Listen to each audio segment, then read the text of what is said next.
Like most kids in my village, I started to play pelota when I was little. It's the simplicity of the sport that hooks you, especially at the start. As a lad, I'd play on my own. Pelota's simple and easy to play. Basically, what you do is bounce a ball off a wall, and I'd spend hour after hour, hypnotized by the ball, bouncing back off that front wall. To begin with, people would hit the ball with their hands. That's how the sport started. People hitting a ball with their bare hands. They'd feel the leather of the ball against their skin. Starting with something this simple, you can have incredibly complex matches. A pelota court has 3 basic dimensions: height, width and length. And the ball or pelota is the point that travels freely between these 3 coordinates.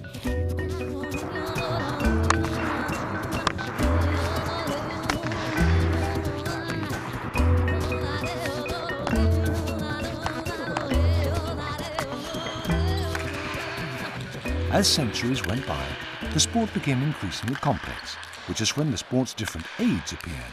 Instead of hitting the ball with their bare hands, players thought of different ways of aiding themselves by using different wooden bats, baskets both large and small, such as in Jaialai and Remonte, and special rackets, each with its own peculiar characteristics.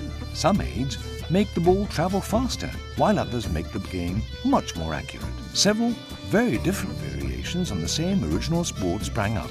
We've always thought of this as an added richness, a diversity that very few sports have. In addition to which, in time, different sized pelota courts arose, providing different spaces and dimensions in which to play. This, in turn, increased the number of possible variations for play, with their different combinations of aids and different sized courts.